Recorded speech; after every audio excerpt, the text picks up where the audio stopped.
Thank God it's Friday. Welcome to the show. I am Murayo. For Labi Brown, as always, I have the ladies with me. Hello, Mariam Longe. Hi. How are you doing today? Fine, thank you. The other day, I went for a book reading at Moma Hill Montessori School. And I mentioned this especially because I've always heard about Montessori schools. I've visited a few, but I've never seen them in action. It's such an active, very involved, very participatory kind of education, and I loved it so much. I mean, little children were already following, rules. There was a little boy, barely 2 years old, when he was done reading his book, he closed it and put it in the shelf, as in, without being told. I just thought, this is very important. They're washing their hands, like different activities happening in the same class at the same time, and they were doing it independently. We tend to just pick up children, do things for them, but with that Montessori schooling, it's more teaching the children to be independent so quickly. I thought the lady is doing a fantastic job with the school and also the teachers. You cannot be just interested in schooling and do Montessori. You have to love it to do it. Yeah. It's good. It's good. I mean, I've always heard about it, but I just said I've not really seen them in action. But I hear that's really good. Auntie, how you doing? Yes. I like your wrist thingies. Yeah, I'm patronizing my classmates. I have many people in my class doing really amazing leather, and it's interesting that we produce leather in Nigeria, and many Nigerians end up by expecting that the quality leather should come from Italy or the abroad brands, So I'm seeing a lot of really nice work being done. Fantastic. In my class, and I'm patronizing a few of those businesses. It's been a very eventful week. I'm very, very grateful to God. Dr. Lumide Emmanuel came to pray on our site on Tuesday, and we're launching. We just launched. We're launching tomorrow officially. We'll start making a lot of noise about Kairos. It's my new estate. Yes, and I'm really, really grateful to God. It's our first estate that we're buying that already has CFO, So many land we buy freehold, registered survey, but this land already has CFO. It's right beside Alaro City. I want to do a resort there. So we have very little plots that will be like resort view, but it will be a resort. So it's very limited. You're dreaming big. I love your dreams. That's fantastic. Thank God you're dreaming big. So I'm so happy that you're going from, you're lipping. That's why I had to go to Lakwe. I wanted to see what can be done here, and Lakwe did a really good job. So it means it can be done in Nigeria too. Fantastic. Well done, well done. Hello, Nima Akasha Zibire. Good morning. This is next to me. This is very unusual. You always go far away from me all the time. But I don't want to be dealing with my mic and then talking this way. So it's safer to be here. Oh, yeah. That's the choice. It's not. How are you doing? I'm fine, and it's Mama Galik's birthday today. Tomorrow. Tomorrow. Mama Galik's birthday tomorrow. Yeah, Mama Galik, Antinoni. It's Monisola. I can't remember her surname. I've been trying to since last night. I'll be too embarrassed to ask her. So I know her last name. I won't tell you. Because I need her to see this shout out. She's been so supportive to me, especially always sending messages. Yeah, it's been so helpful, and she takes her time out of her own schedule to reach out to me. Not that I'm even calling her. Aside Dr. Tosi, I don't think there's anybody else that has my time like that. So thank you so much, ma. Thank you for being there. Happy birthday. Bless you. Happy birthday. Happy birthday in advance. Fruitful, healthy, yes, ma. Amen. Fantastic. So anyway, how it's Friday. What are you planning for the weekend? What are you guys doing? Mariah and I, we are on... Okay, we are doing Ashebi. Yes. Yes, so the London Bridge is down, and we've finally decided to do Ashebi. Ashebi. If you don't have this color, go and find it. This is what we are going to. Yes, to the queen. I thought they did the Ankara with the queen's face on it. Tomorrow I'm hosting an event at the Muson Center. Okay. Wow. Oh, really? Oh, fantastic. So there's a trade fair, Zenith fair, crafts where Nigerians come. Yeah. Most people like those in your class showing off their work, and I've been asked to host. And I hope it's not a full day event because I'm partly thinking about what are you doing this weekend? You did not tell us anything. Okay, so I just registered to go to a spa. Ah. I need it. I'm planning on this. I'm gradually, trying to just do some new things. Explore. Live life. Yes. So I just... Not just walk. So I saw a spa in the estates, so I'm going to be going there. I booked an appointment for 11 o'clock tomorrow. Do some deep tissue, relax my muscles, have some facials, get my pedicure done. Wow. You know, and then And go this back is a home. me time. Yeah, I'm telling you, go back home, relax with the kids, hang out. You know, nothing major. I just want to rest because yesterday was somebody very important's birthday. Pastor Iwayemi, I believe. Oh, sugar, I can't remember. It was his birthday. It was 50 yesterday. Pastor Shei. I mean, I've always known as Pastor Shei, but he was 50 yesterday. I was supposed to be at the party at Marriott's, but I couldn't make it. But happy birthday, sir. Many, many happy returns to you, and I wish you all the best. God bless you. Let's go on a break now. When we come back, move on to our hot topics or our front page review. Stay with us. We'll be right back.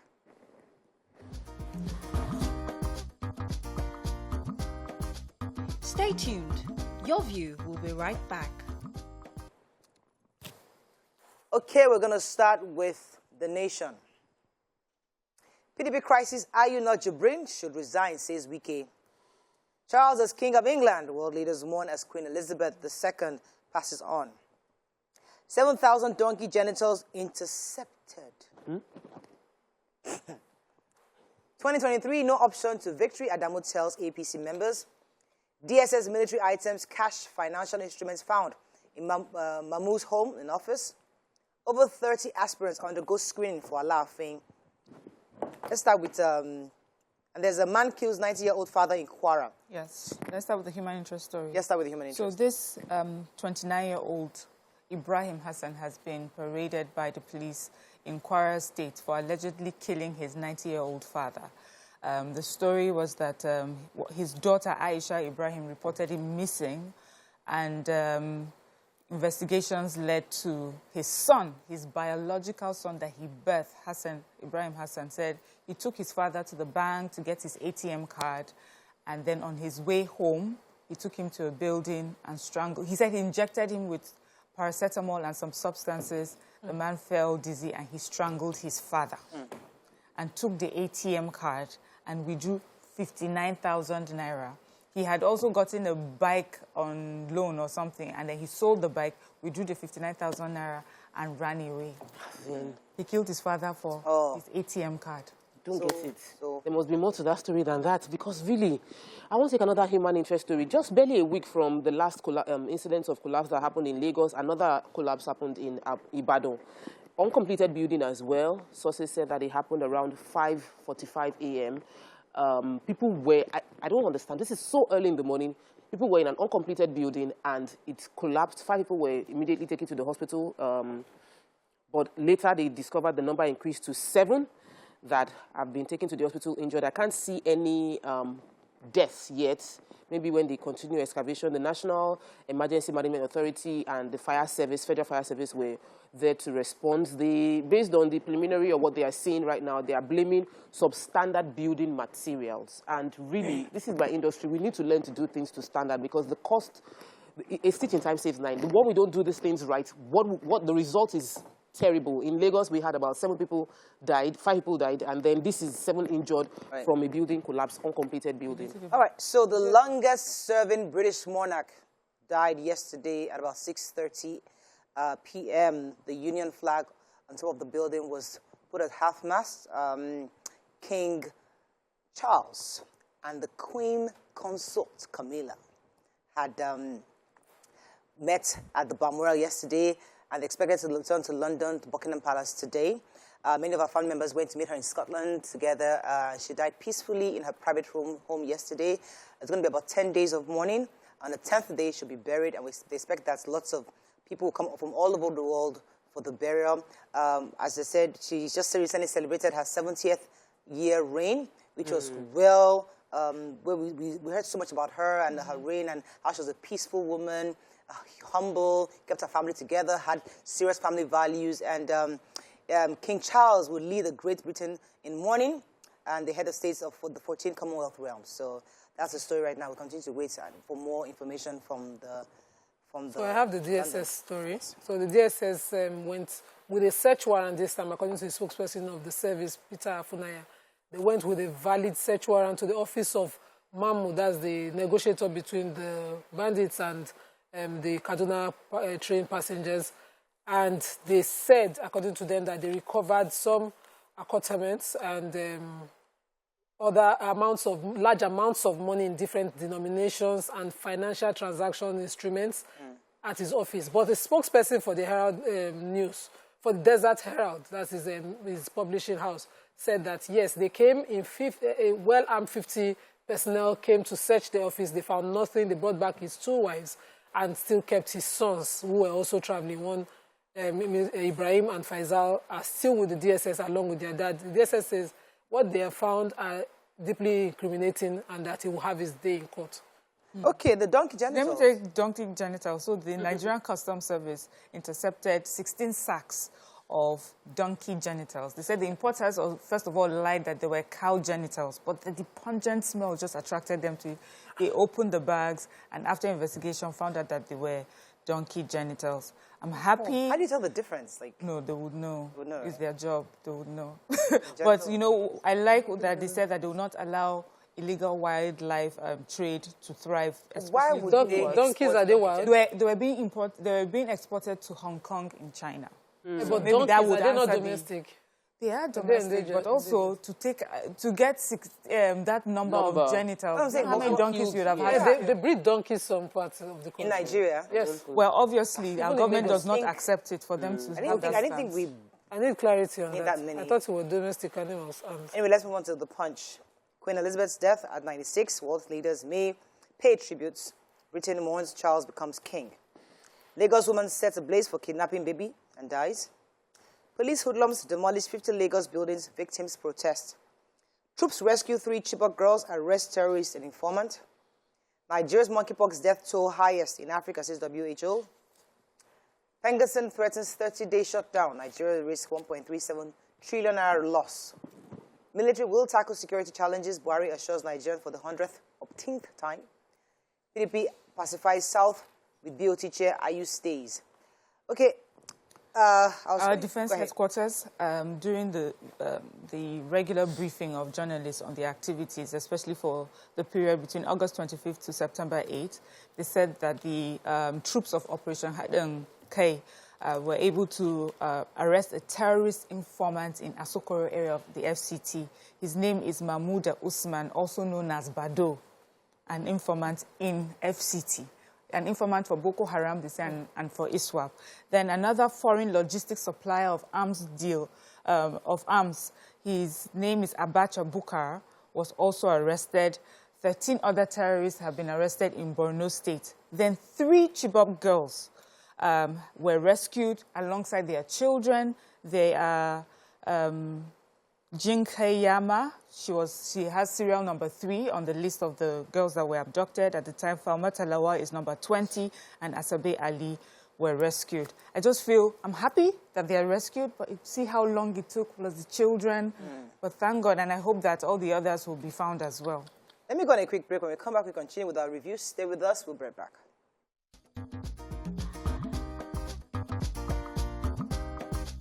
Stay tuned. Your View will be right back.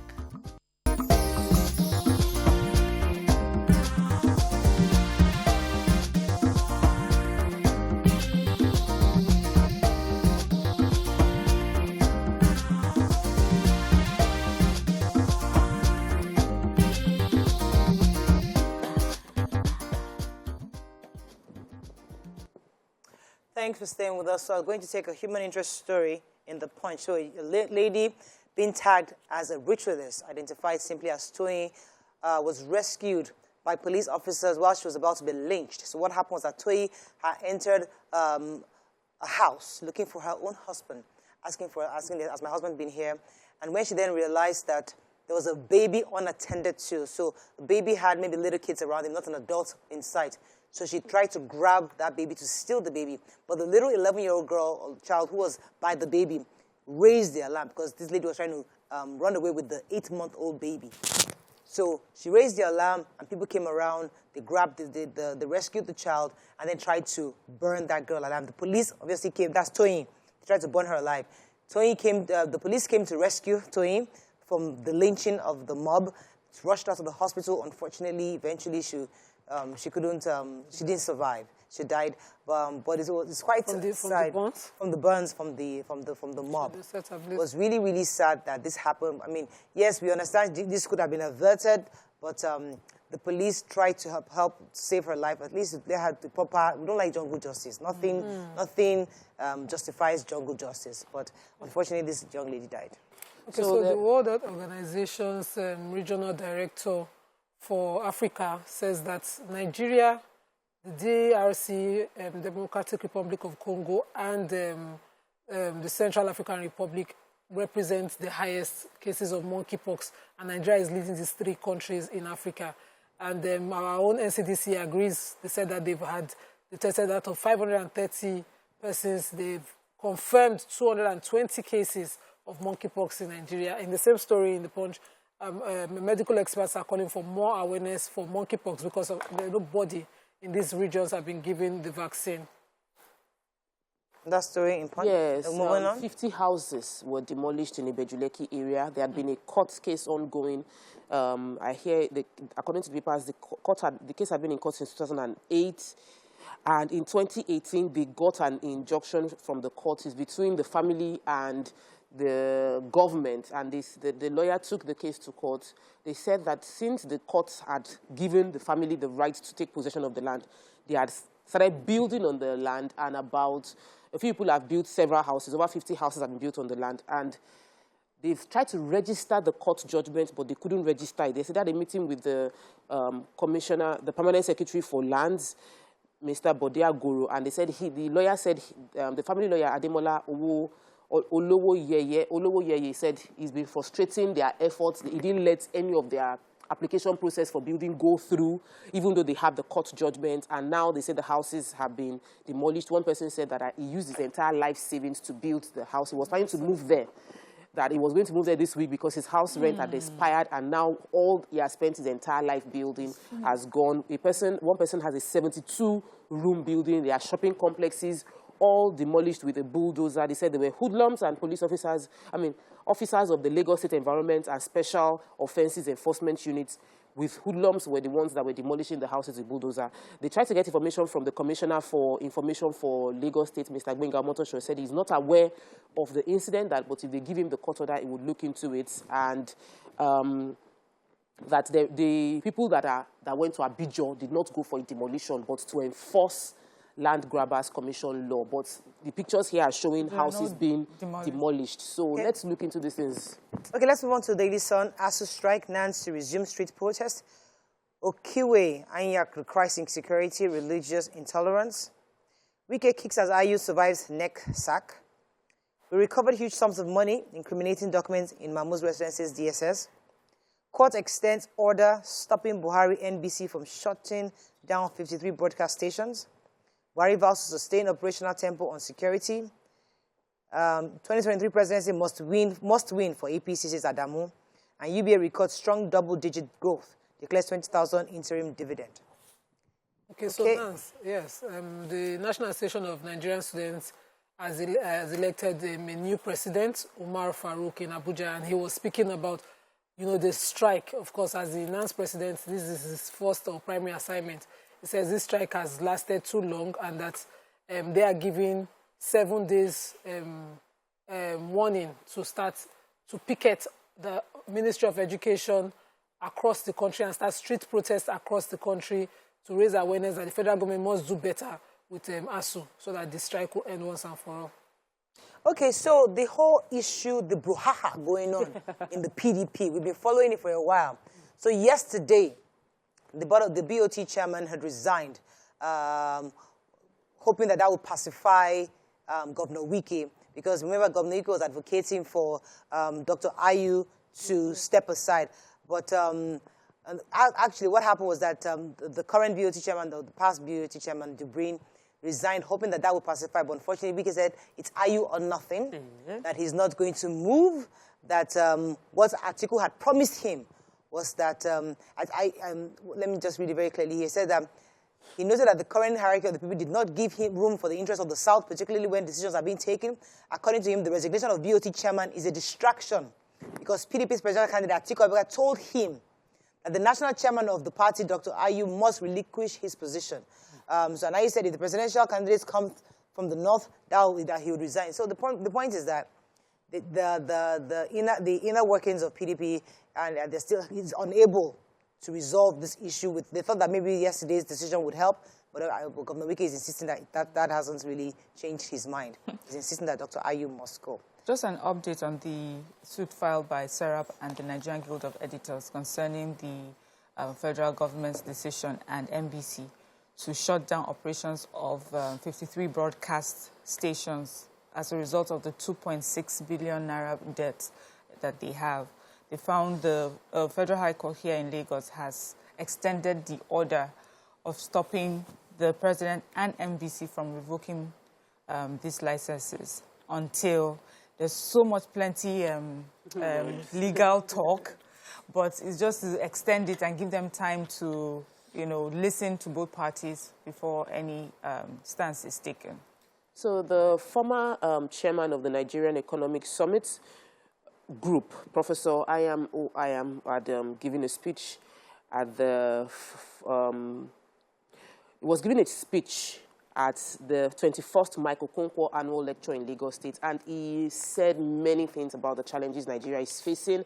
Sort of like his words put it into really into proper perspective. He said Nigeria is in the midst of an undeclared war, where the enemy is ill-defined and where the consciousness of a wartime environment is lacking. He also mentioned how we're facing he said there's multi-dimensional challenges that Nigeria is facing. We're facing mismanagement of our diversity. We're facing security challenges, inability to define our national values, and our inability to understand the competitive advantage that we have as a nation. For me, at the end of the day, he said Nigeria needs a miracle. It just feels really weakening when we hear leaders that have a lot of knowledge saying that what we need is a miracle. And then there are many issues listed, and we're still praying and hoping for a miracle. But we need to have more engaging conversations that would tell the leaders that we have the solution. We still have enough time in this administration. It seems like most people have given up on this administration bringing any solution to the problems we're facing. Let's move on very quickly now to Vanguard. Let's find a story of not taking. Regional government system can't help Nigeria anymore, says Yakasai. 7 feared killed as 4-story building collapses in Ibadan. Insecurity, we have measures to ensure safety of Nigerians, says Buhari. Protesting oil workers demand action against pipeline vandals. DQ, that's Defense Headquarters, confirms killing of over 200 terrorists in Bama Sambisa Forest. Will submit to robust funding of education, says Obi. Warrant execution, large foreign currency military materials recovered from Mahmoud's house, says DSS. Nigeria in state of receivership, needs zero miracles, says Anya. I think we just took that story. And Lawan, no going back on report of our monitoring team to Yobe North. Okay, so I found... Okay, go ahead. Do you want to start? Okay, our president declared the 12th Nigerian Navy Games open yesterday. It's themed Lagos 2022. I was shocked. I didn't realize he was in town. Usually when he comes, there's like lots of traffic everywhere, but here was just in a particular area. But he was here, and during the event, he talked about the stance of government concerning security and the security challenges. And he said that he was assuring all Nigerians that the security agencies will continue to ensure that appropriate measures are put in place for our safety as Nigerians, and also encourages us to continue to believe in the capability of the armed forces to safeguard and bring long-lasting peace and stability to the country. But he also emphasized the importance of synergy and working together. That's the armed forces, other security operatives, as well as the general public, because that is the only way we can have sustained peace. And then he went ahead, he commissioned the newly constructed Nigerian Navy Sports Complex, which he commended them for, and says it provides an opportunity for where the Navy can, train, and other people in, and other activities, sporting activities can continue there. So the oil companies, workers of oil companies under the aegis of the Petroleum and Natural Gas Senior Staff Association of Nigeria, Pengasin, have protested in Abuja. Their protest is based on the fact that there is huge crude oil theft. So, it's the same story. Okay, all right. According to them, 90% of every oil pumped into the pipeline is being stolen. That for every time you pump in 10,000 barrels, you only get 1,000 at the companies, and many of the companies are folding up. So they said they've had a conversation to sort of negotiate with the government to see how they can improve the security system, but they haven't done that. And because a lot of Nigerian companies are employing these people, the threat of losing their liquidity as a company and folding up, which would result in mass loss of jobs, that the Nigeria as a government needs to address the issues Pegasus is raising in terms. All right, so there was a story I really wanted to take before we run off. First Republic politician and elder statesman Tanko Yakasai was saying something that I thought was really interesting. He was saying that the regional system of government that we're all clamoring for would not work. According to him, this system will allow the resource control per region. And they say that that will not work now because it will not correct the various challenges Nigeria is facing, especially given the current precarious situation that the country is faced with. That wasn't really clear. That was a bit vague. But what he was saying was that those who made us adopt the American system were those the Nigerians who traveled abroad back then and had the American exposure and then made us drop the parliamentary system. He was saying that the system that he thinks that will work with Nigeria is the French system. And because he gave two specific reasons. One is cheaper. And secondly, it's easier to change a government that's not working. So here, the American system makes it so complex to remove a government, while the French system is easier. So I mean, he said a lot of things. It was quite interesting, but this is my first, this is a new perspective to the conversation on the revolution of power. Yeah. So I'd like to read up more on this, on the French system, to know what he means. But it was interesting for you to hear a new perspective concerning why he thinks regional governments would not work. That was just all I wanted to say. We just have our own system. And we create the one that we want. Customized to our own setting. Our own reality. That is all we can take on the show, on this segment. Let's go on a break. We'll be right back. Me, might is you that causes. We'll be right back. French, American. Stay tuned. Your View will be right back.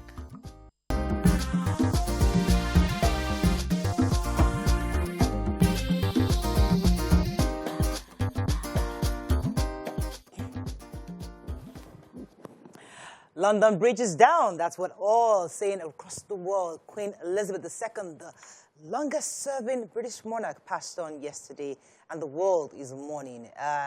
Since yesterday evening, many have had their conversations on this, their thoughts on it, and they opened our phone lines to hear Nigerians, especially those living abroad, especially in the UK, what their thoughts are on the passing of the British monarch and the new king who will be coronated in the year.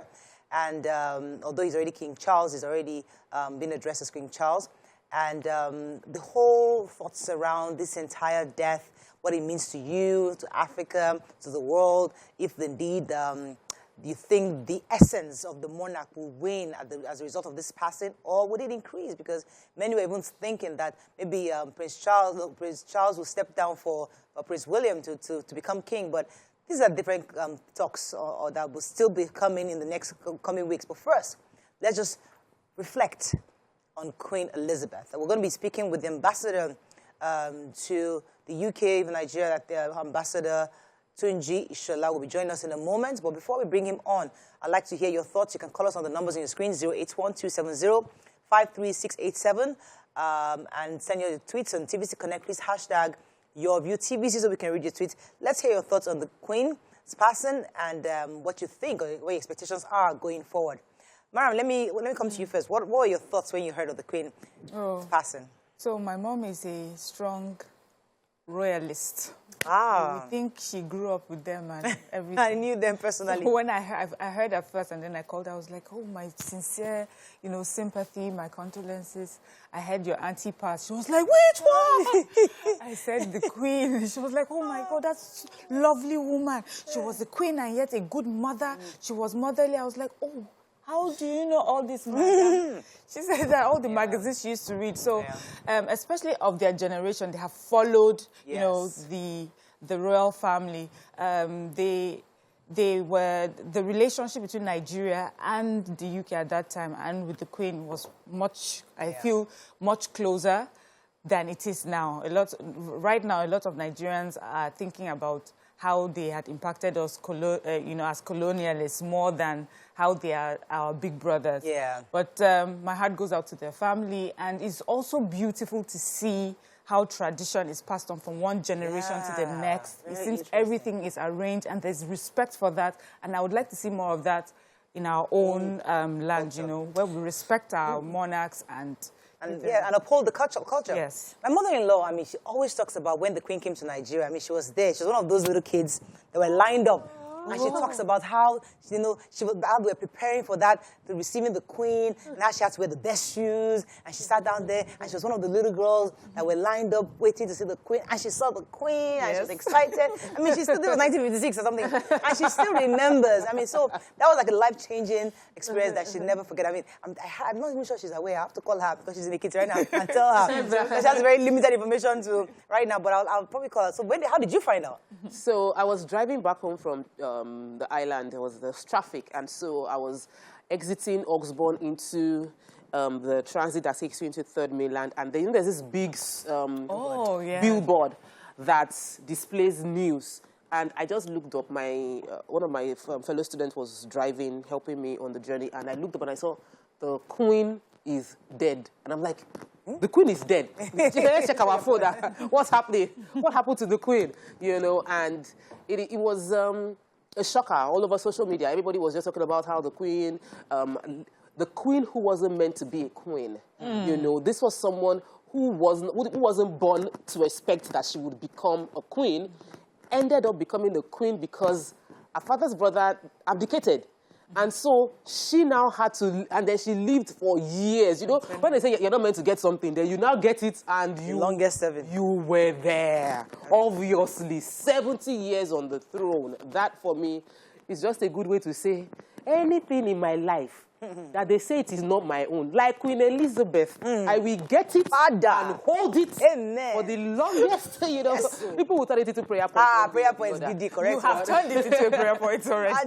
But one sad part for me was people, also because I was just preparing for this, the conversation was that many people kept saying that one of the longest preparation ever was the preparation of King Charles. That King Charles had been waiting since forever to become a king. And it's a sad time. You'll be saying, sorry for the loss of your mother. Congratulations on becoming a king. It's just somehow, but... Let me come to Alaja. Your thoughts on the passing of the Queen. I mean, this is a monarch. This is the longest serving monarch. And the fact that of her person. What are your thoughts when you heard the news? What crossed your mind? Nothing really. So I heard it on my school WhatsApp group, and our usual style is, Mama Charlie don't die. So really, for me, it's just the end of an era, continuation of another era. I would like to see better reflection of the past and the experiences of colonialism in African countries and the countries where Britain ever passed. I hope that, they would really release these countries to do better. Really. Let there be real sovereignty. We don't want the unseen hands over our country. I personally hate the fact that Nigerian presidential aspirants have to do something in Britain at all costs. But then, so that's it for me. Right. So I was really excited when I saw with the report saying the king and queen consorts. Yes. Camilla, that is a hot topic. We leave it on not today, so because we're still mourning.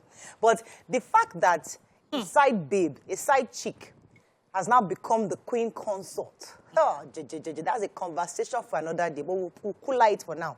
Let's move on. So when the queen died, actually, they already noticed that her health was failing. So they called up all her family members. They all came together and they surrounded her. She died peacefully.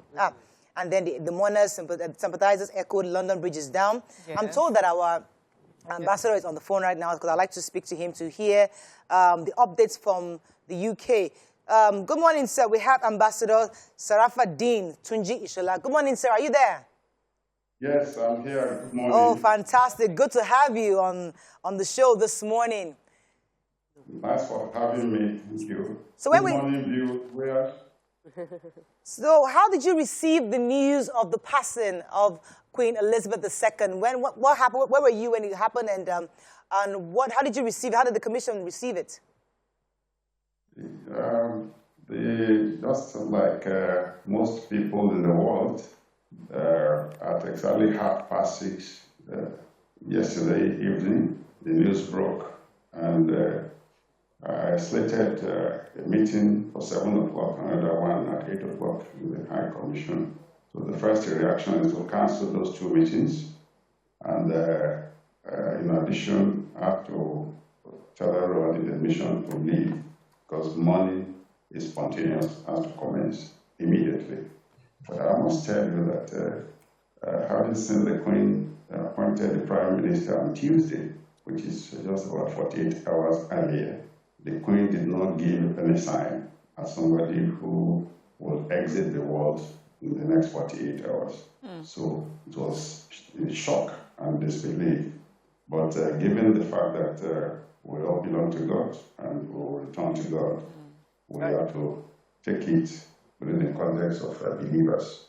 But I must say that it's also important to emphasize that most righteous people always exit the world in that way, in shock and disbelief, because the Queen, sometimes we call her the Queen of Britain, or the Queen of England, or the Queen of the Commonwealth. You know, I would say the Queen of the world, because in the last 70 years, I'm not aware of any single individual that has been the promoter of world peace better than the Queen. Right. The Queen is not only a promoter of peace, she's also a world citizen, because she... Oh, we can't hear you again. We just lost your audio. It's back.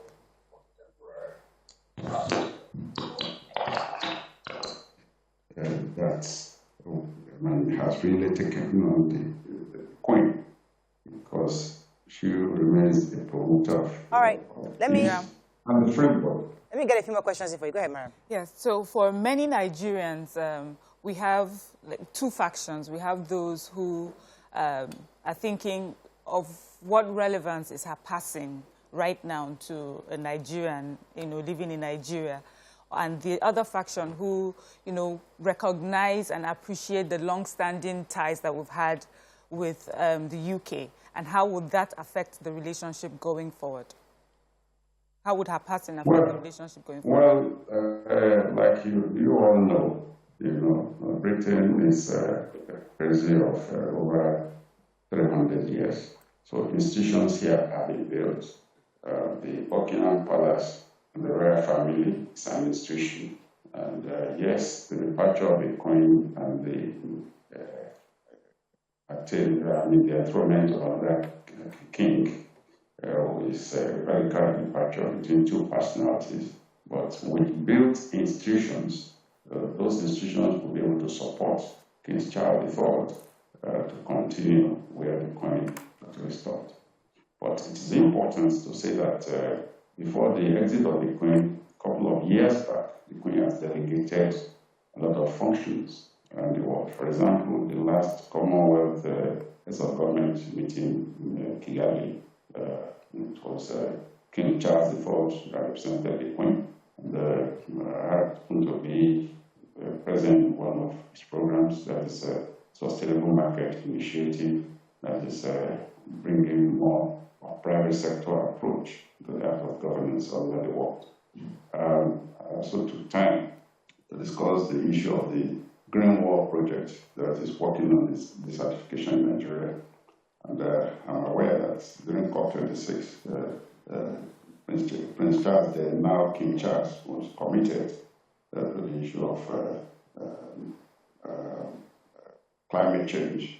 And I know that he will also play a prominent role in COP27 in the UK Chinese year. Okay, go ahead, Toba. So I wanted to ask you, sir, about the British system and the UK itself. They have a separate, the Queen was always of just this ceremonial show. So I'm a bit concerned that there won't be any, it won't affect any policy relationship between Nigeria and the UK, because we feel like the policy is driven by the new Prime Minister. Now, my question to you is, based on your relationship with the UK over the past months that you've been the ambassador, would you say that this period, we are having two changes? One, change in Prime Minister. Two, change in the monarchy.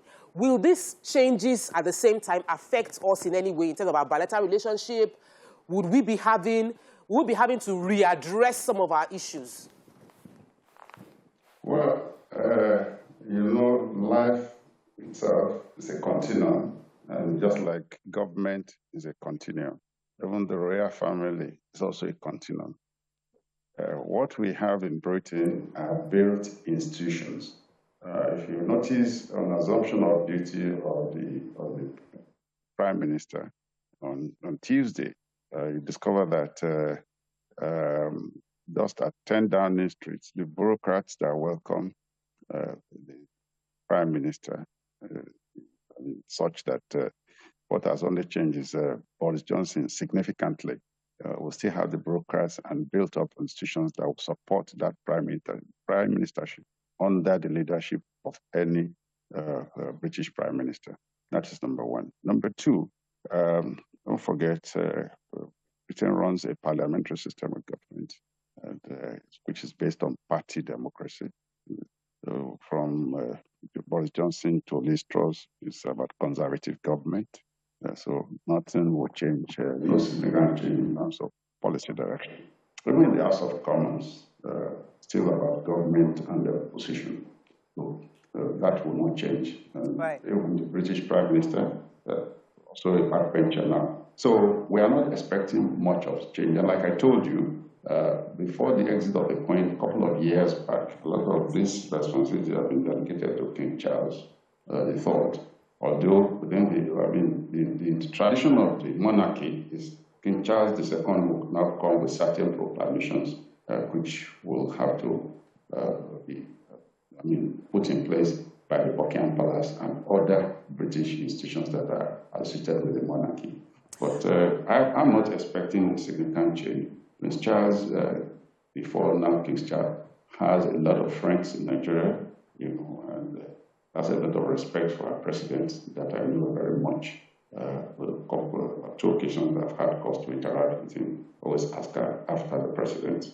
And given the fact that this is a long-standing relationship, Nigeria being the most populous country in Africa, the largest economy in Africa, after Brexit, the next game is Africa. And all right. How do you go to Africa without Nigeria? So, given the fact that even the international trade now is now being the new Secretary of International Trade is Kevin Badenoch. I don't know whether that sent any signal to you.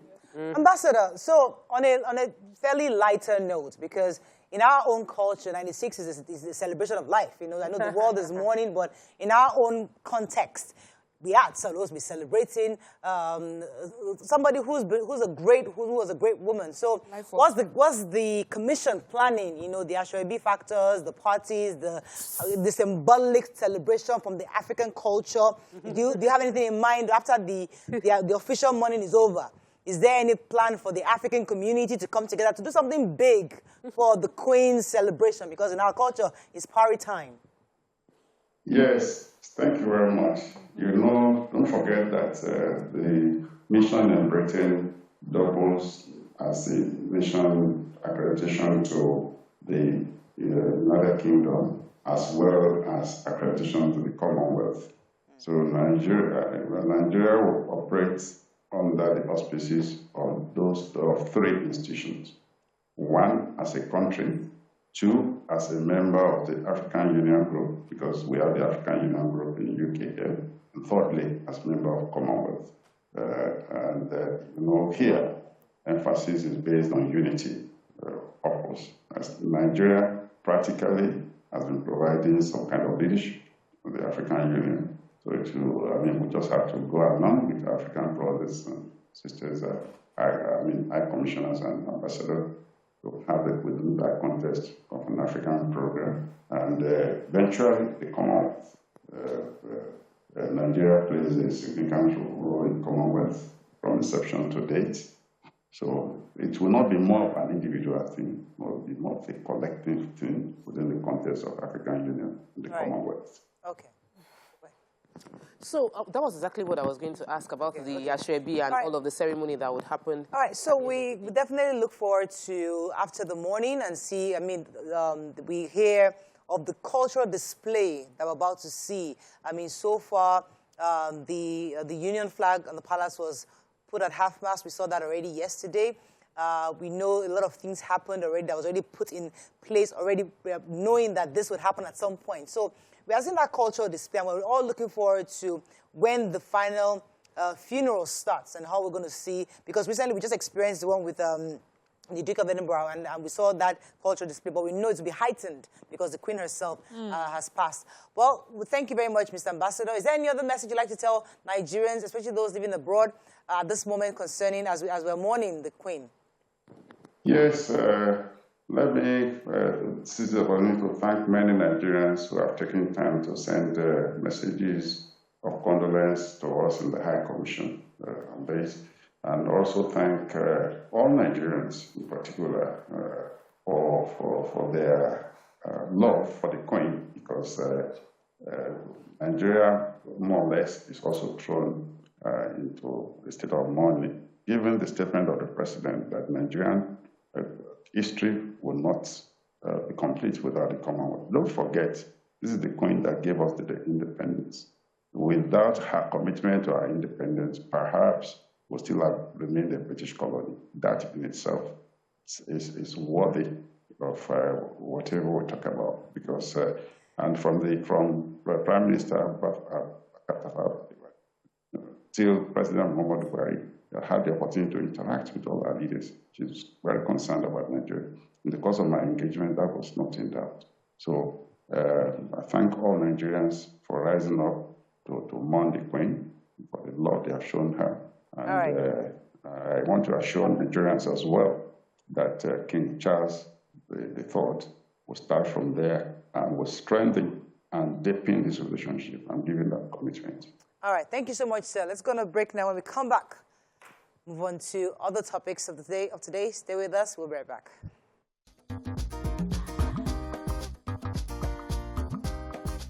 Stay tuned. Your View will be right back.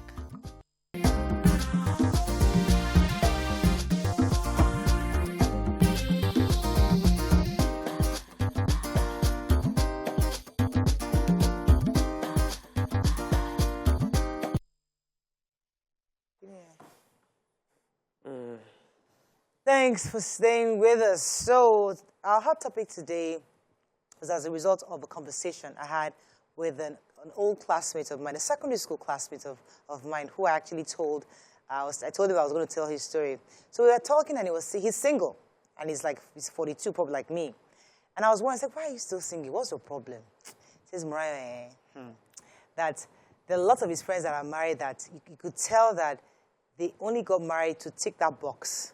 The pressure of you're an adult, you're responsible, just got married. So they find a nice, responsible girl, get her pregnant, have a family, and they're done. And then they go out and find or have a side chick somewhere. And he looks at them and feels, I don't want to be like that. Why do I have to sign a document I don't believe in? Like many of them have signed this marital document that they don't really believe that for better, for worse. He said he had asked his friends, said that if they said that if the day you cheat on your wife, you die, would you get married? And out of 10 friends he asked, only one said yes. So the reality is a lot of men would never really sign that document if they really wanted to be true and sincere to themselves. They'd rather be allowed to be free agents. So he's with his partner right now, and I'm thinking he doesn't want to make that commitment of signing a document because he feels that, listen, it's just going to complicate this thing. And that's also been re-echoed by YK. YK is like, listen, if we bring in this marriage thing, it might complicate this. Me and my partner, we are good as we are. We have a very civil relationship. So that's the conversation. Why does it seem like some men are getting married just to tick off the box, not because they truthfully want to do it? And those that do it, why do some of them cheat? That's the real conversation I want to have here. What are your thoughts on this analogy? Do you agree? Do you disagree? Although I argue with him, said, people are responsible. You as a person, you decide what you want. We are also women. We get pressures from all over. But we make a decision not to. But he said, Mariah, your hormones are different from ours. You're a woman. You have, God has blessed you in a way that you can control your hormones. Me, I'm a man. It's difficult. I'm thinking, wow. So I just thought to bring this conversation to the table and see what the ladies think about it. You can call us on 081-270-53687. You can also tweet to us at TVC Connect. Please hashtag your view TVC so we can read your tweet. Nima, you want to go first on this matter? What are your thoughts on this analogy? So I also have a younger brother. I've been having this in fact, not one, two of them. One is Christian, one is Muslim. And I've been having these conversations with them, and they've cited us, their elder sisters' marriages, as the example of why they don't want to be married. Well, one of them says, I see my sisters, I don't want to do what their husbands are doing to them, to anybody's daughter. And the other one said, just one of my sister's marriage just ticked me off, and a lot of infidelity among women that I'm seeing. I don't think that I want to be in that mix, so marriage is not for me. And that particular one is almost 40. So we are worried about him. But the truth is, this idea of an open marriage, like what he's preaching, your friend, is something that is not marriage. So there's nothing, I don't believe there's anything like an open marriage. Marriage is marriage. It's a commitment of two persons to each other for life, if possible. And if not, separate so that you commit to someone else truly and honestly 100%. Every other thing is infidelity, any other thing you call it, whatever they call it now, they give it new terms, new names, a lot of confusions. It's not, the truth. And if the issue about hormones is still wrong, it's still about a mindset and your true understanding of what marriage is. When I wanted to get married, I had said to my dad, I've been chaste all my life. I want to have sex. I'm beginning to feel my body.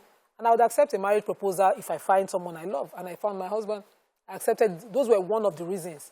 And I believe that for that reason, I stay committed and true to that person. I learn everything I need to learn from that person. And that's how marriage is supposed to be.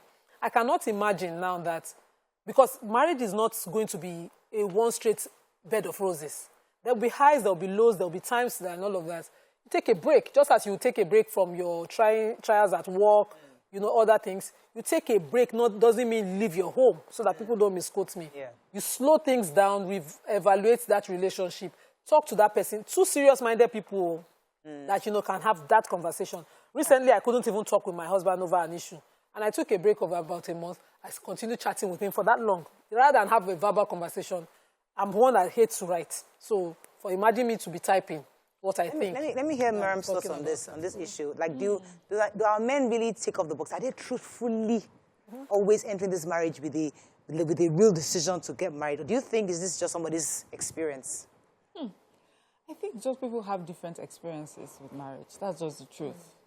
And I know that I've heard this conversation where people will point out marriages that have failed, marriages that are going through a rough patch, and say that is the reason why I will not be married, because obviously marriages have their issues. But I've come to realize that in this world, everything has its tough side. You just choose your tough. Single has its tough side. Being single, being a bachelor, being a lady that's not married has its tough side. You decide to choose that tough. If you're married, it has its hard side. You decide if you want to choose that. But also, see, marriage is just a reflection. The way marriages are, it's a reflection of times. There was a time that really marriages were not about love. It wasn't about who you loved or who you did not love. It was just about bringing families together, for economic reasons, things like that. And the expectations from marriage was, okay, what do you bring to the table was even a bigger conversation then. When the woman is coming, what is she bringing? What kind of family is she from? And how would this help this man's family to you bring that together? And that is what, and then you have your children. And the benefits of that journey is mostly for economic reasons, social reasons. Then I feel religion also came, and Christianity pushed that message of being faithful to each other. And then you have people trying to decide if that's where you now have the conversation of, well, I'm a man and I have these hormones, but Christianity is almost trying to, it's stifling me, but it is not natural. And then that conversation of, women are different. Women's hormones is not as raging, but I just feel that really it's just the way that we have been brought up. Women have been conditioned to be more careful, be moderate, because the consequences of not doing that is bad. I mean, if you look through history, when a woman would make a mistake in marriage, if she should cheat, some of them had their heads cut off. That was that bad, you know. So over time, women have, stoned to death. And now, when it happens, there's no physical stoning or cutting off your head, but there are words that will be used, and forever you're tainted, your children. So women have learned to protect themselves that way. It does not mean that they do not have the hormones. But I just feel that a man should be married when he is ready and with whom he is ready. And a man should not be made to marry just because he has attained a certain age, because of the other person that he's going to get married to. Except if he's going into that relationship saying, I don't want to get married, and I'm made to get married because it's time. And therefore, the expectations you may have, I'm not willing to give you. If it's not upfront like that, if you're lying to somebody, then it's best for you to stay by yourself, and whoever decides to be in a relationship with you as a non-married partner would understand. And when that person is tired of that relationship, you can move on. But the only problem I'll have is you lie to somebody, get into a relationship, and that person is forever paying for, you know, the fact that you are not bold enough to stick to what you believe. Let me jump in here, because the other part of this story, which I think is also very interesting, is that the perception or the assumption that a man, like a man's hormones cannot handle it. And women, our hormones are such that you can manage. I mean, I got a message saying that if all women were to leave their husbands after they find out they're cheating, what percentage of women will still be married? So women just have to, just like you said, we have to stay. But is it really true that our hormones are such that we can control it? Because I hear that there are more women cheating today than before. The women, in fact, they're even more discreet about their own escapades than the men. Talk about your thoughts on this. So, the lens, perception.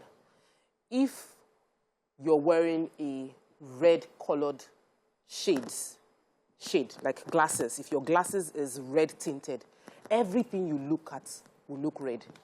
Now, if you stare at a yellow thing, red and yellow would give you a different color. So somebody will say, this is yellow. But because you're wearing a red, really nice red sunglasses, what you see will be different. And I feel that's the same way about marriage and relationship.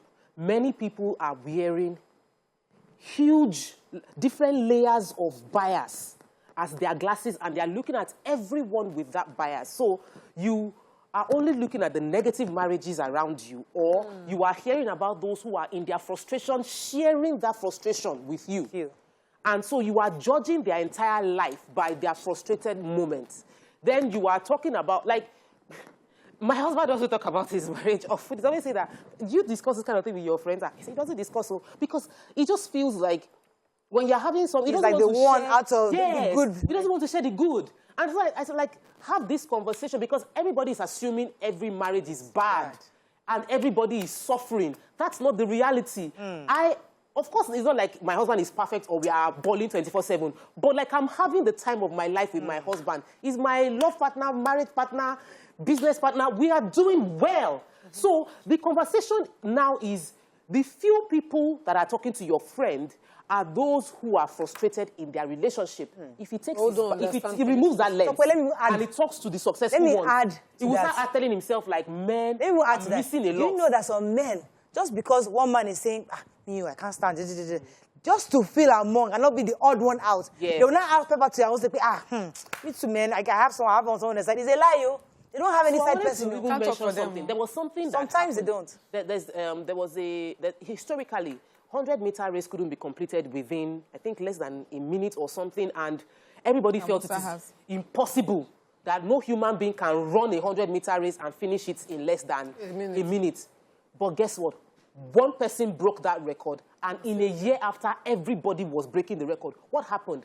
One person did it. Mariah, you said something about sharing marriage, successful marriage stories. And I think that it is so important that we do this, because many people in horrible marriages are talking their frustration out. Loudspeaker. With loudspeaker and making it look like every marriage is not working. Not true. I am surrounded by really happy marriages that go through a few challenges, but they are foundationally good. And I am so, it's so strange. I hear people saying that, oh, this is not working, this is not working. I'm like, well, this my friend, oh, she's happy. This one, I know she's happy. That one, is not that they are telling me. I can see that they are enjoying marriage. And I know that they're happy. So your own perspective, you need to listen to people who are not going through pain, or sharing bitterness with you. It's important, and you must also ask. There's something I spoke about in one of my webinars, confirmation bias. When you have a confirmation about something, you will find evidence to confirm what you are believing. And you need to start listening to other things apart from what you believe. Just opened up the can of worms. That's going to break. When we come back, we'll dig further. Stay with us. We'll be right back.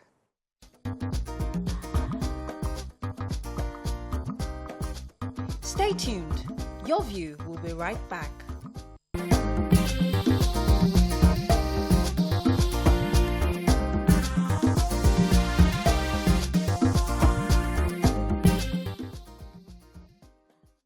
Thanks for staying with us. So this conversation is very interesting because there's so many angles to it, because we're trying to get to the crux of why marriage is the way it is, and if indeed men are being compelled to get into this institution because of religion. Let me read a few comments that I have. It says, history shows that men, women, and children had existed and cohabited before religion came. Marriage and religion should be separated. They do not mix well. That's another answer. Does marriage and religion mix well? They should. Why should religion determine the pace of marriage?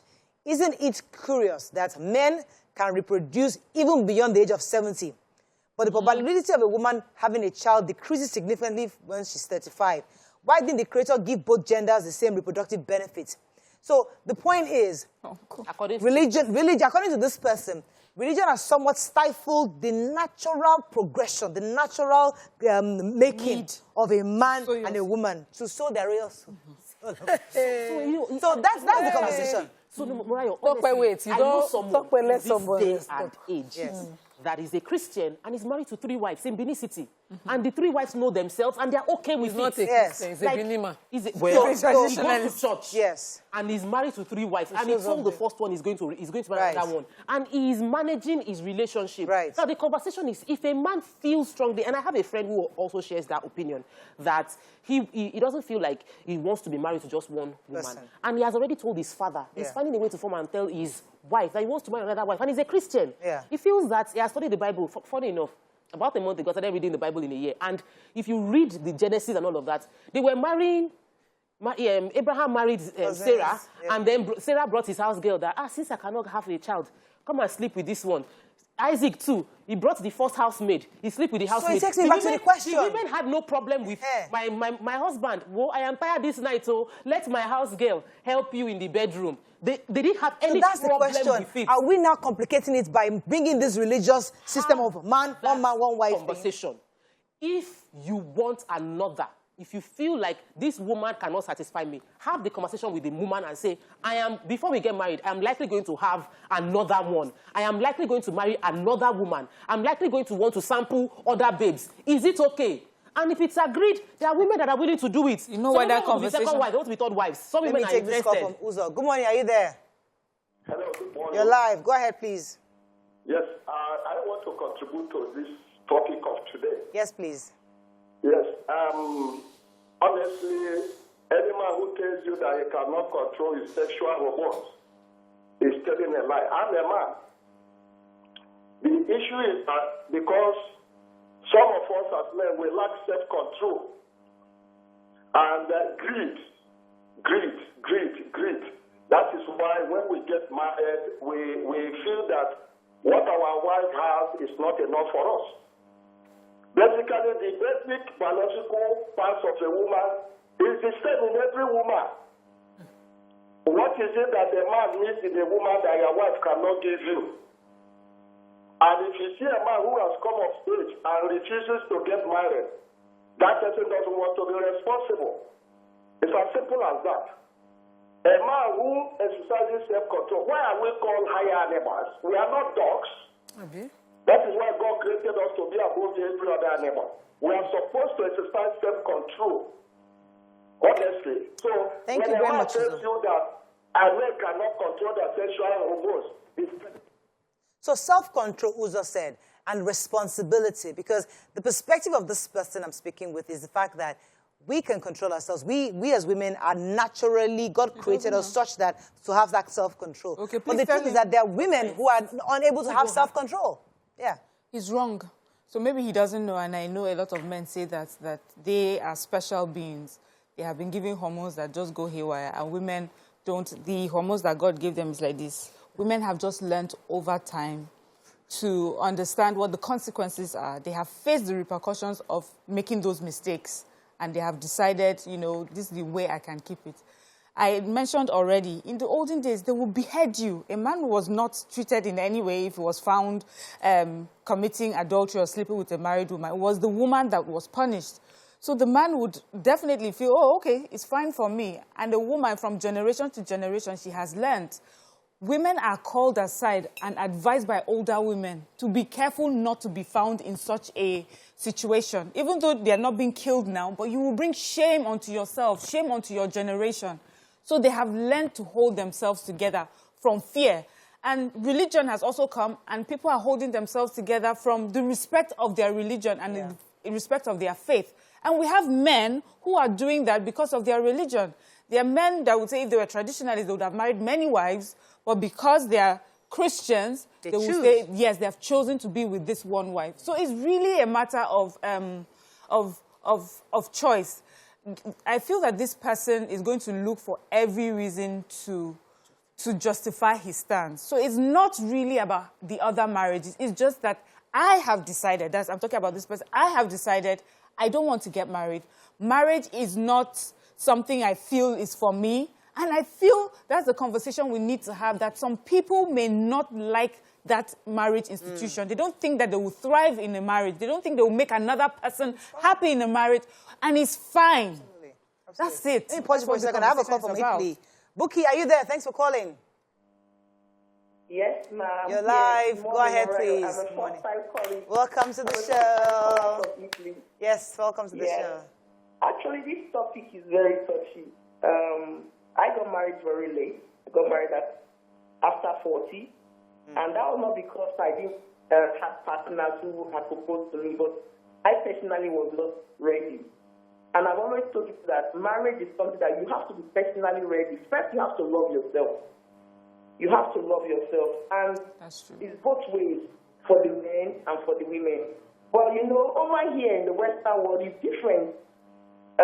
The challenges we face back home in Nigeria is not what they face back here. And they have what they call convivencia. That means both people can decide to live together and it's recognized by the state. So it's eventually when one partner maybe dies or they have a dispute and they have a common property or other things together, there's a way they could share it amicably. But in our country or in Africa generally, we don't have such things. Even concerning marriage itself, here you have what they call division proprietà. That is, when you get married, you as a woman or the man can decide to have the properties together, or everyone has their properties differently. So, issue for marriage has to be revisited. But as Christians, we have one factor. Marriage is based on what God says. It should be between a man and a woman. And right now we have different kinds of marriages. A man marrying a man, a woman marrying a woman. But in Nigeria, you don't know what people want. They don't know they have political issues. They want to marry for benefits, for security, stuff like that. So individually, you have to know what you want. Exactly. Let me see. Buki touched on something, and I'll come to Nima for this. Because what I heard Buki saying is that where she is, they recognize that instead of you cheating and having all these extra tires around you, let me recognize you and this person are together. You're not married, you don't have to sign that document. You're not forced to sign the document. Both of you can cohabit, and the law can recognize you. Now, the hypocrisy, what this my person is saying, is that why are we forcing us? That, okay, is either Muslim or Christian. This is what society is saying, that, okay, you are married either as a Christian or a Muslim, and this is how you can cohabit, and you must not cheat on your wife. This is the law. And you, as a Muslim, you cannot have more than 4 wives. You can only know. Why are we institutionalizing this institution called marriage? Why don't we allow it, as God has created the man to be, because God has created the woman to be such that after 35, she can't really have children anymore. And she can't really have, the chances are limited. So God has made it, God had his time. So let nature lead the man, not the institution or the religion that they adhere to. Well, this topic is a very subjective one, and so you will see that nobody's enforcing gun. They are past certain. Especially if you live in Africa. It's still largely controlled by choice. Right. But and without religion, there will be no sanctity. Sanctity is that in a marriage, while I'm with you, there's no confusion as to product, interest, choices. I am guarding and protecting. Even in Islam, the Prophet said, guard the two openings, the mouth and the other opening. So guard. And those are your interests, your right too. Without this control, this regulation, now mad also. Mad house everywhere. Him that is talking. Imagine he's already abroad now. It's the same thing. The mad house abroad. Who started DNAs? We didn't have to. Africans will just look at their child and say, you come and drink water. We know. But abroad, they had to find scientific method to solve a big problem they had on their hands. Because of this, no rules, no nothing. We need the rules. We cannot go mad. It's true. Let me take this call. I think I just lost the call. Hassan, are you there? Thanks for calling. Are you there? I'm here, but you're live. Go ahead, please. Good morning. Morning, sir. Yes, we are learning something out of this. You Christians, you have what you call dating. And we Muslims, we have what you call probation. You see, this is a time for discussion before the real marriage takes place. You see, it's only the time of dating or probation. All of you are free to open to each other about all this hormone you're talking about. All your doors and don'ts, you are open to that. So before you go into proper marriage, you are abreast with everything. So this issue of hormone or no hormone is a natural thing. Some women cannot do with a man. I know of the woman that told me one-on-one that look, she's not satisfactory with one man. And the same thing with men. Some men cannot do with one woman. And so many told their wives that look, I love you so much. I'm interested in you. I will not allow you to go. But I cannot be with you alone. That's the natural thing. So we should bear it at the back of our minds. That people are created differently. So this is a natural thing. It's not something else. So at the end of the day, it's about you being responsible. You choose your own path. If that's what you want. But I want us to go to the part of women. Because there's this always generalization that we're saints, we're the mothers, we're the nurturers, we're good people, we take care of the kids, we're just perfect. And there's lots of women they don't have all these demands, they don't have sexual demands, they don't have needs. They don't have needs, thank you. They don't have needs, they just want you to put them in the house with the kids. They're fine. They don't have any home, their home is not raging. There's nothing happening there. So I want us to dispel that because a lot of men have that perception of women. And sadly, many women are now going outside their institution to find needs outside. Can we address that a bit? Because I think men, they have this mentality, which this person is having, that women can control themselves. Even when men make pass at them, they can control themselves. We just can't control. Can women really control themselves? Yeah, I think women can control themselves. As I mentioned before, fear, faith, and just the personal choice that, I don't want to be that person has helped women to control themselves. They've seen their mothers do it. They have been preached from. As a child, you hear it all the time. The bad example of the person that did not control herself and the good example of the one that controlled herself. So women, we were conditioned to control ourselves. Men would see examples of the uncle that that one, that's your uncle, haha, bad guy, Badowski. After that one, he has gone to Jamaica. There's one in Jamaica. There's one in this country. There's one. So they have been conditioned to think, whoa, we can have fun. So women, but now in 2022, I don't think any man would say that he doubts that women have the same hormones as men. After all, we are hearing all sorts of numbers that they are calling, although I don't know who sat down and took the statistics, that, more women are cheating than ever before. And for the societies that just allow free reign, we're seeing women who are deciding that they want to be in these open relationships with different men. So it's like, now that I have the opportunity and the freedom to be just like you, look at what I can do with the hormones that God has given me. I can be in several relationships with a man as well. I can have one boyfriend in one town and one person in another town. We've had people abroad, I think it's against the law, bigamy, where you have one family and you have another one. But here it's not. But you have women that have been caught because they have one family, one husband, and have lied about another husband that they have. So women are just the same way. Yeah. But life has, you know, straightened them out. And men always say, you know, because of my hormones, I like to be with different women. I don't know why they don't recognize the same for the woman. Would they want to be with a woman who says, you know what, because of my hormones, I want to have 3 of you. I'll give you 3 flats. You a flat, a flat. Would the man say, would he take it? It's easier to take it from the other. You know, it's easier to give it. I'm a man. That's how I'm a... But if the woman were to do the same to you, would you? You see, they will sit down and they will start having the conversation of, no, this is not right. This is not how a woman should carry herself. Let me take this call. Good morning. Are you there? Yeah, You're live. Go ahead, please. Okay. I just want to make a statement based on what Miriam said. When she said people do not cheat because of religion and tradition. I feel that narrative should be changed. You shouldn't do that because it's not the right thing to do. If we keep telling people because of religion, so if the religion is not there and if the tradition is no longer there, it means, okay, everybody can go ahead and go crazy as much as they want. So that's basically I think we're looking at it from other countries where religion is not really, it's not a core part of their institutions. So yes, religion is there, but it's more of in the background. No, so, and I also mentioned, maybe he missed this one, where I said there's fear, there's faith, and there's also just your personal decision to say that is not the sort of person I am. So I mentioned all 3. So you can choose which one, you know, helps shape your life or influences you. So we have, there's this billionaire. I've been trying to get his name, but I can't. No, billionaire Nigerian that has plenty wives, that married this young 17-year-old or 18-year-old Nedu Nwoko.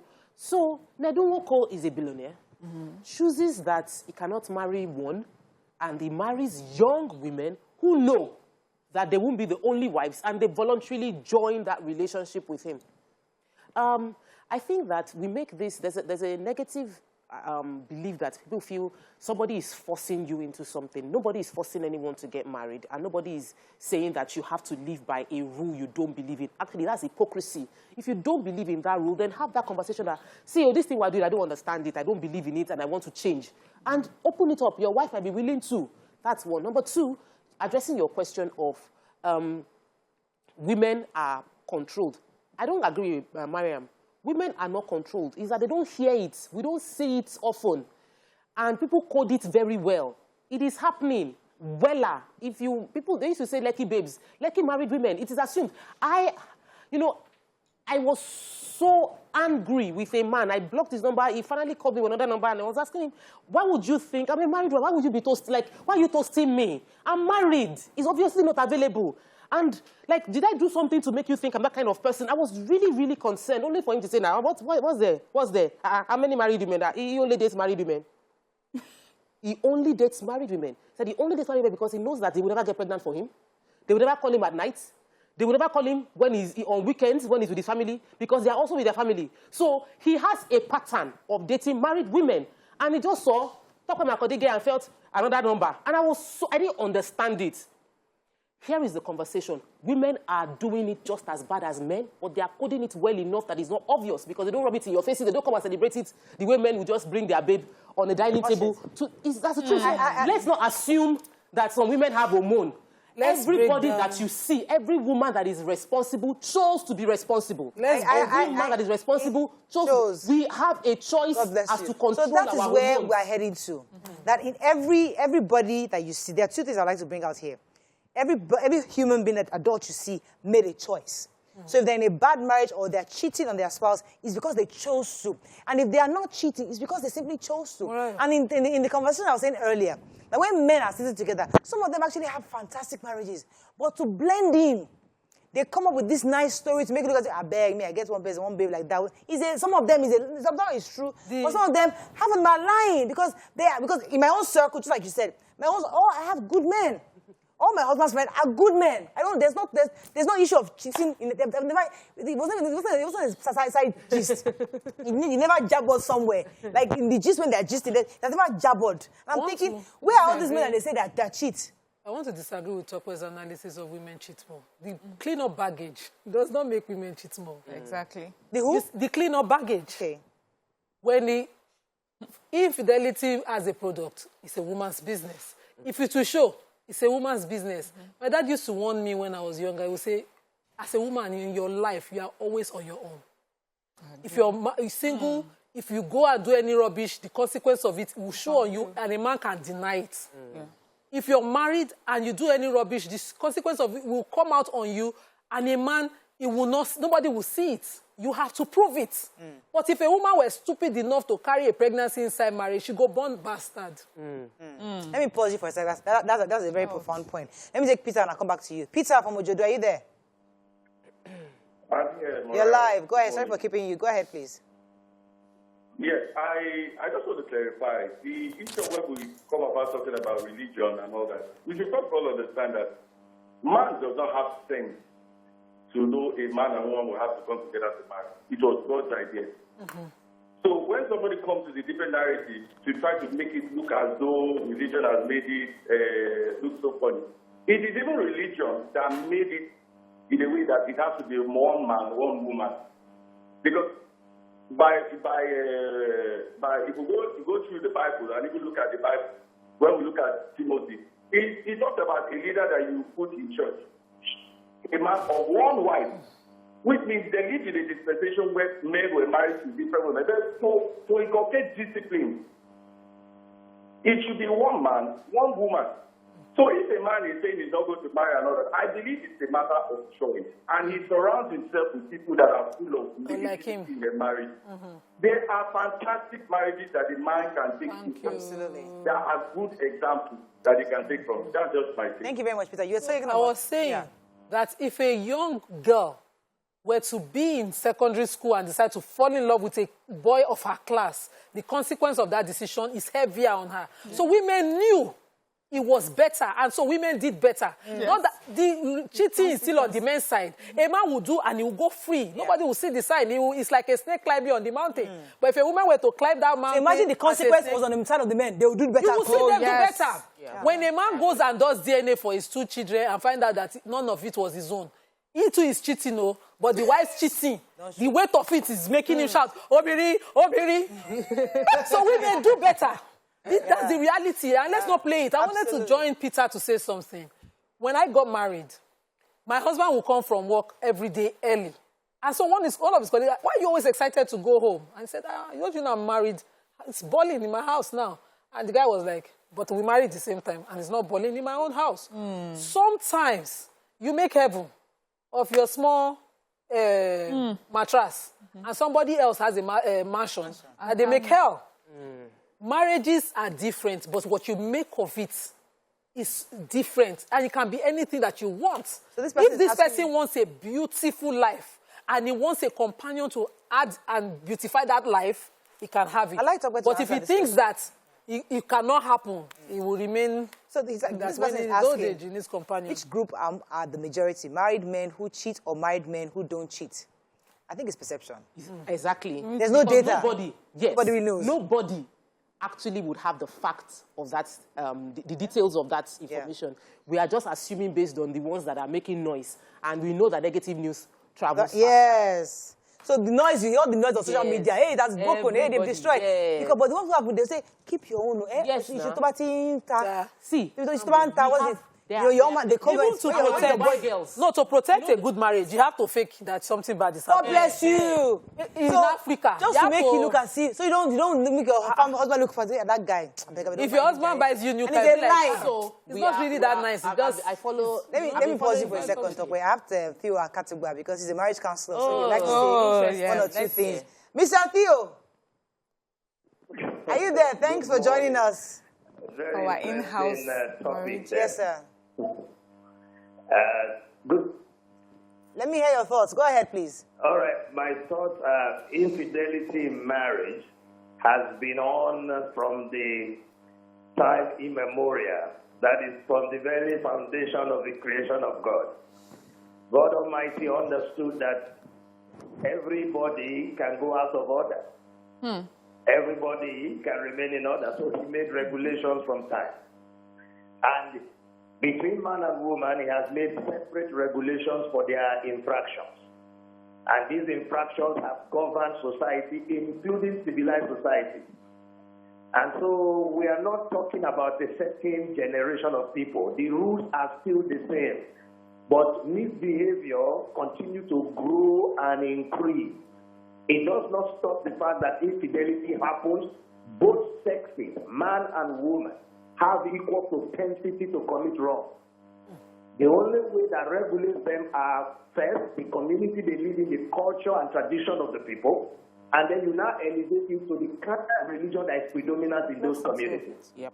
But as for infidelity in marriage, it is rampant, and it's getting rampant more today because many women do not draw the line between their singlehood and marriage, or the same thing with men. When you live long as a single person, is it the ceremony that changes your character? Some dated multiple men before they got married. Some boys have multiple women in their lives. So these things have made infidelity more rampant. So regulations by God Almighty and tradition is the only thing. Mr. Theo, let me pause you for a second, because there's a message here which I would like to paraphrase. There's a person here sending me a message saying that that's why, like, the Holy Quran is very specific. There's no ambiguity about that, because the Bible somewhat doesn't tell you, doesn't give room for you to say, you know what, you're likely to have more than one wife, because many Christians or some people are cheating. But the Quran tells you can have 4, because it understands that you might just need an extra or 2 extra or 3 extra. That's what this person is saying. But he's saying that the Bible doesn't make it one man, one wife. Only for leaders. The Bible actually did not say everybody should be one man, one wife. I'm just paraphrasing what this person said. So in your view, do you think, and this is where the guy was saying that, do you think religion somewhat stifled this natural progression of human beings concerning cohabitation? I don't think so. God Almighty is clear. Even in the Bible, the examples are clear. Unfortunately, Western tradition seems to have played into Christianity. So the standard of the Bible is not ambiguous about whether you should be monogamous or polygamous. In fact, there is no recommended marriage type in Christianity. There is no cap to 4 as the Quran has done. The Bible did not tell a man whether to marry. What we have is an example of Christian fathers with multiple wives, even beyond 10 or 5. And not the time where they criticize for being sinful. In fact, in 1 Timothy chapter 3, you will find that a bishop to have one wife is an evidence that there are men with multiple wives. Otherwise, such a regulation cannot be passed where only one wife is the standard. So I think that Christianity is positive about it. It is the tradition, the culture, the Western tradition that seems to have influenced us largely into monogamy. We're getting somewhere. Responsibility is not called upon, because self-control is one of the gifts of the Spirit. It's not everything that your body wants that you go after. Exactly. The self-control. All right, thank you very much. I think Mr. Theo has helped us. So the Western culture is really, the adoption of the Western culture is what we have done, what we've seen. But this African man is saying, I'm an African man. I don't like the fact that all my friends are cheating on their spouses. Maybe they are real African men, they want multiple, they want 2 or 3.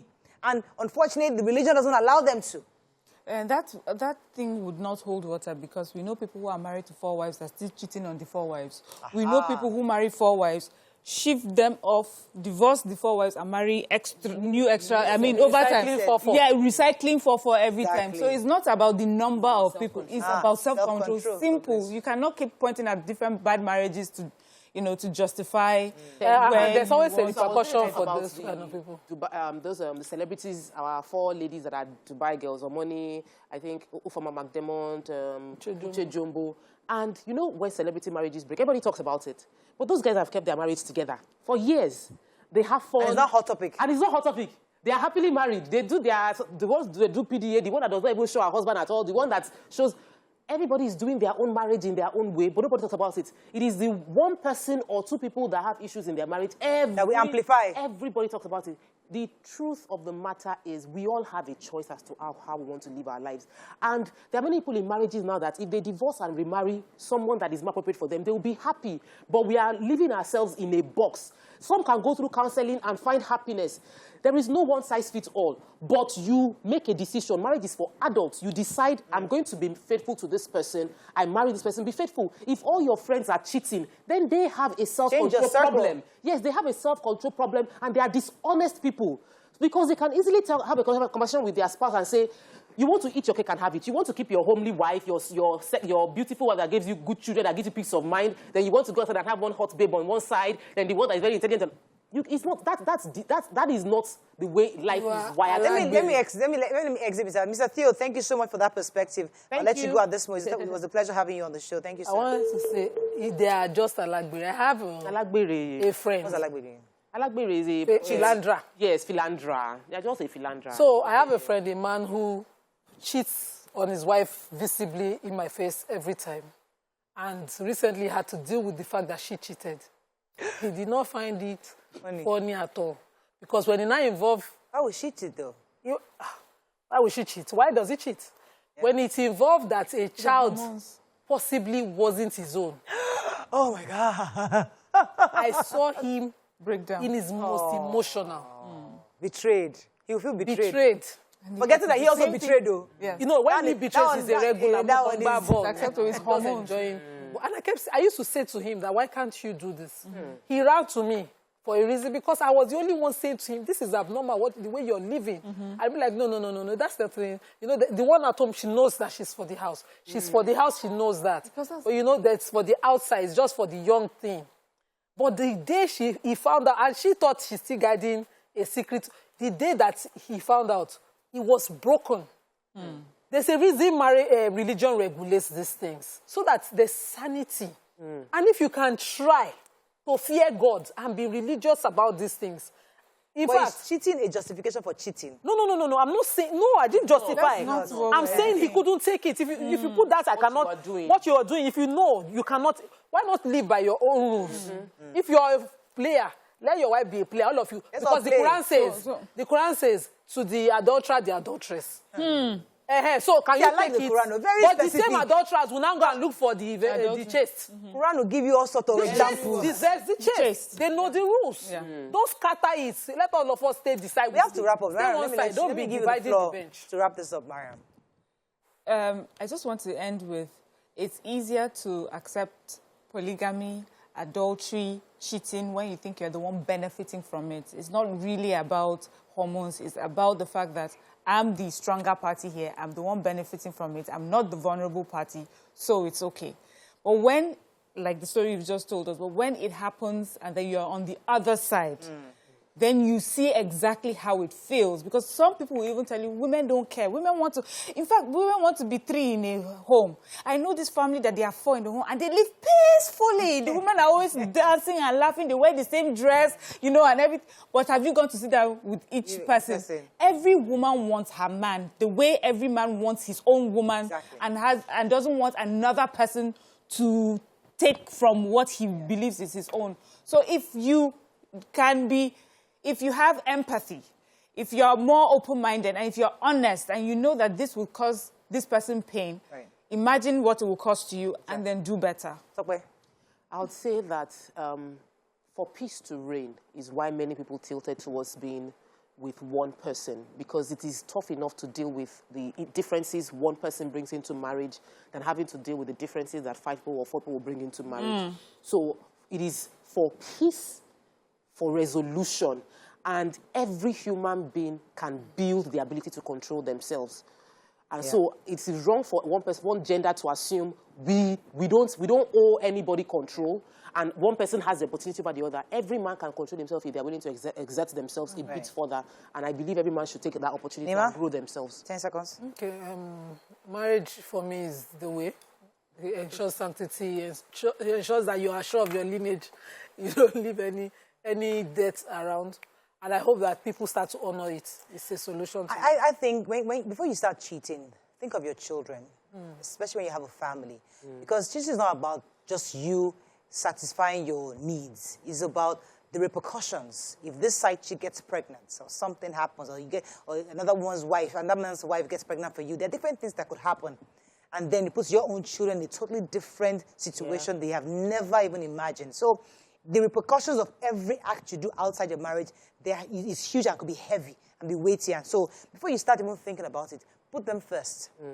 That's all we can take and make the right choices. It's all about choice. Everything you make is your choice and as an adult. Have a fabulous weekend. We'll see you Monday. Bye for now. Long live the...